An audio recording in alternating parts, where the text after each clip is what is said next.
E é nesse contexto também, pessoal, que o governo quer gastar milhões para construir muralhas em vários presídios Brasil afora, presídios de segurança máxima, que fique claro, que supostamente já tem muralhas. Então, como é que fica, como é que se explica um troço desse, David? Pois é, Marinho, olha só, essa notícia realmente... Me ajuda!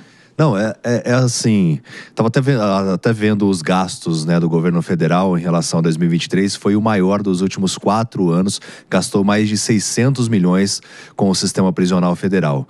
Mas aqui no nosso país, essas muralhas elas serão erguidas para reforçar a segurança nas penitenciárias federais e a medida será feita após 1 ano da fuga, a gente relembra, dos 2 criminosos de alta periculosidade do Presídio Federal de Mossoró, no Rio Grande do Norte. Claro. E o Ministério da Justiça e Segurança Pública anunciou então que vai elevar o patamar de proteção em 5 prisões, além de Mossoró, Porto Velho, em Rondônia, Campo Grande, no Mato Grosso do Sul e também Catanduvas, no Paraná.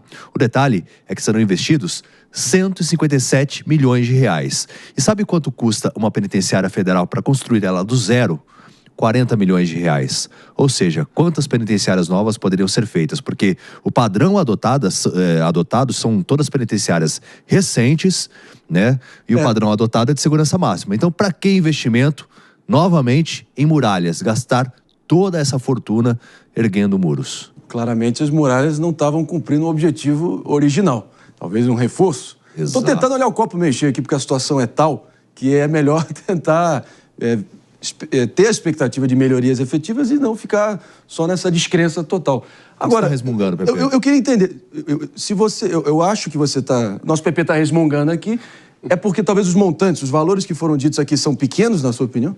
Não teria... Assim, David, desculpa, mas esse número não faz nenhum sentido. Se construir a muralha no presídio de Mossoró é 28 milhões de reais... Construir um presídio do zero não é 40 milhões de reais, nem ferrando. Eu também acho. Essa conta não fecha, não fecha. Sentido, essa conta 40 milhões, de acordo com os dados não fecha, a conta não fecha. Mas tem uma questão na minha análise um pouco anterior, né? Se lembra quando teve a fuga de Mossoró? O Estado gastou 6 milhões de reais numa estimativa básica para recuperar o preso, né? Então, 6 milhões de reais quando o preso foge, só na operação. 28 milhões de reais para construir uma muralha, eu não vejo nada absurdo e nenhum número vultuoso como vocês colocam aqui.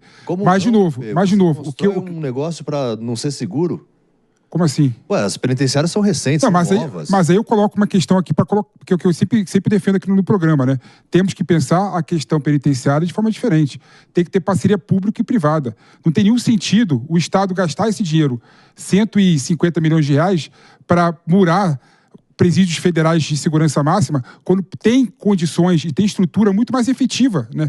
Chama um privado para construir o muro, chama um privado para fazer monitoramento, chama um privado para conseguir colocar tecnologias de ponta de modo a que o preso não consiga fugir. Então, eu acho que o governo federal peca, não pelo valor do muro, peca por não pensar o sistema penitenciário de forma diferente. Não teria nenhum sentido botar dinheiro público direto nisso. Esse justamente é o questionamento sobre o dinheiro que está sendo investido, 150 milhões de reais, né? Quase 160 milhões de reais, para construir muros, sendo que quanto custa um sistema de câmera de monitoramento hoje? Ninguém observa as penitenciárias federais, o monitoramento é feito em muitas delas, a gente traz a informação aqui, em relação ao Marcola e tudo mais.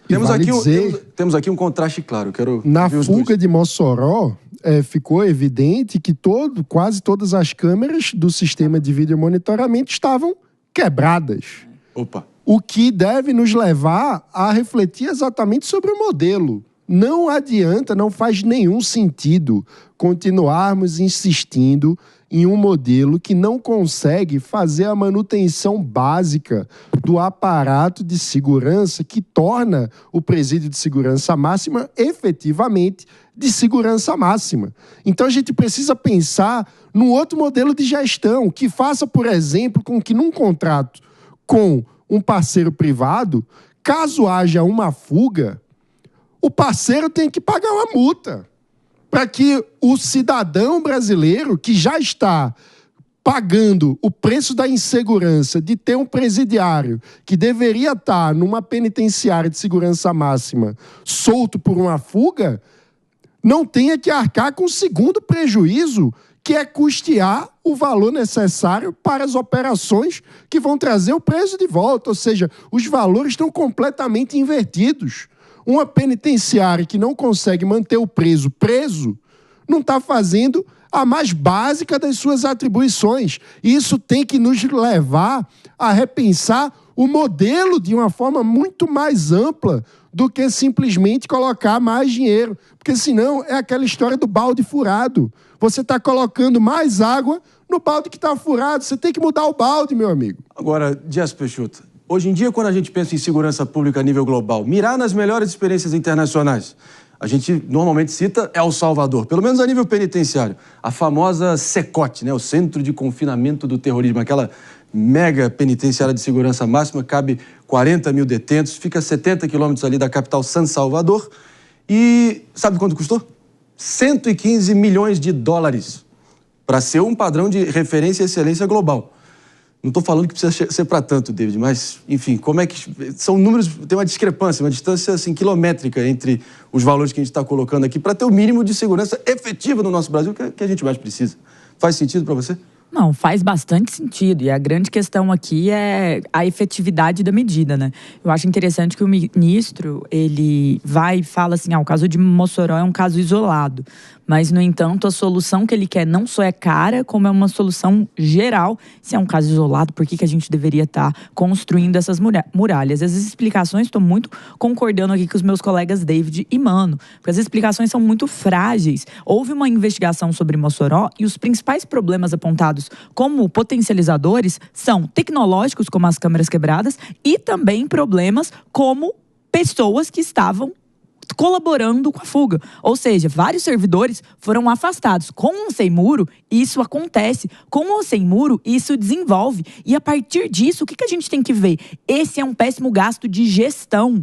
Não é um bom gasto de gestão. Existem outras formas de se investir esse dinheiro em segurança pública. E essa visão de muralha é obsoleta. No final do dia, eu até me surpreendi com essa pauta, pensando, mas a prisão, o muro é aberto? Não tem muro? Como que funciona isso? Não, já porque tem assim, uma reforma. Exato, já tem.